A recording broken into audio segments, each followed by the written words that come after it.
গুলো নিয়ে আপনি কিয়ামতের দিন দাঁড়াবেন, ইউটিউবের ভিডিওসগুলো নিয়ে আপনি কিয়ামতের দিন আল্লাহর সামনে দাঁড়াবেন, এবং আপনার কাছে একটা ডিজিটাল আপনার এন্ড্রোস করা একটা আমলনামা দেয়া হবে, এবং দেখে আপনি বলবেন মা লিহাযাল কিতাবি লা ইউগাদিরু সাগীরাতান ওয়ালা কাবীরাতান ইল্লা আহসাহা। এটা কেমন আমলনামা?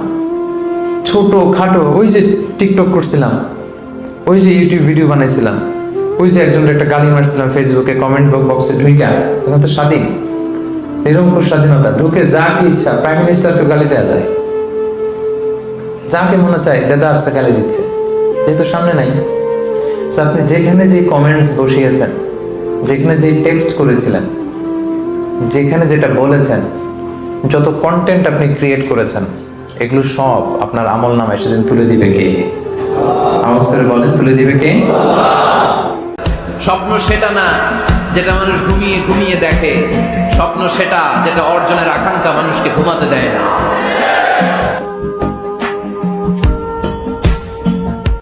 সিংহ যখন ধরার জন্য ছোটে সে শুধু সামনে তাকায়, সে পিছনে তাকায় না। আর হরিণ 100 কিলোমিটার বেগে ছোটার পরেও সে ধরা খেয়ে যাবার ভয়ে বারবার পিছনে তাকায়, আর পিছনে তাকার কারণে ওর গতিটা স্লো হয়ে যায়, আর সিংহের হাতে বধ হয়ে যায়। পিছনে তাকাবার সময় আমাদের নাই, চিল্লায় বলো ঠিক কিনা?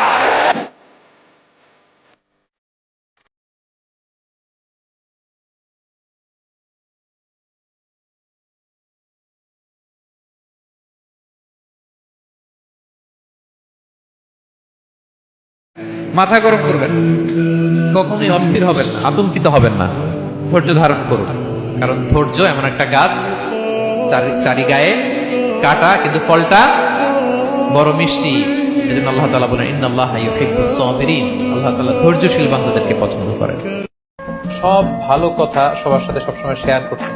আপনার যে কোনো ধরনের সাকসেস, আপনার কোনো ভালো বিষয় সবসময় সবার সাথে শেয়ার করতেন, কারণ সবাই আপনার ভালো দেখে খুশি হয় না। অনেকে অত্যন্ত বেজার হয়, অনেকে মনে মনে কষ্ট পায়, তারা হিংসার আগুনে জ্বলে পুড়ে মরে। যখন অসুস্থ আপনি খেয়াল করেন তো, আল্লাহ আল্লাহ তুমি ছাড়া বাঁচানোর কেউ নাই, আল্লাহ আল্লাহ তুমি হেফাজত করো, আল্লাহ তুমি সুস্থ করে দাও।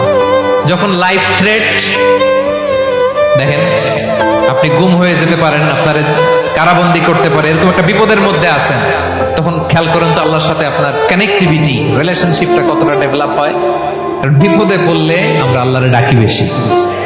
কাউকে কিছু বলার আগে 3 বার নিজেরটা ভাববেন যে নিজে কি করে। সবচেয়ে বুদ্ধিমান সে যে নিজের দোষ খোঁজে, নিজের সমালোচনা যে করতে পারে সেই সর্বাপেক্ষা বুদ্ধিমান।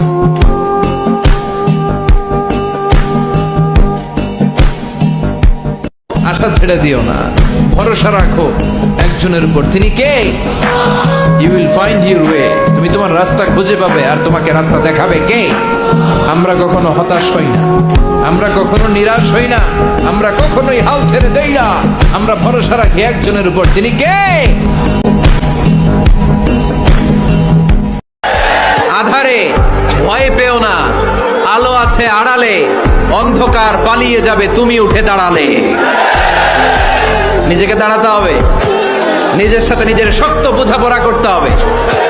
অন্যের দোষ খোঁজার সময় আমাদের নাই, চিল্লায় বলো ঠিক কিনা? দোয়া নিজের জন্যও করবেন, অন্যের জন্যও করবেন। রাজি আছেন তো? দোয়া চাওয়াও সুন্নাহ, দোয়া করাও সুন্নাহ। অন্যের জন্য দোয়া করবেন, এতে লাভ আছে। আপনি যখন কারোর জন্য দোয়া করেন, ফেরেশতারা আল্লাহর কাছে দোয়া করতে থাকে, আল্লাহ যেই দোয়া সে তার ভাইয়ের জন্য করলো, আগে দোয়াটা তার নিজের জন্য কবুল করে নাও। আপনি দোয়া করলেন, আল্লাহ আমার এই ভাইটার টাকা পয়সা নেই, তুমি তারে ধনী বানায় দাও। ফেরেশতারা তখন বলে ওয়ালা কাবি মিসলিন, মানে আল্লাহ যিনি দোয়া করতেছে আগে তারে ধনী বানিয়ে দাও। তো এই জন্য অন্যের জন্য দোয়ার দরকার আছে না নেই?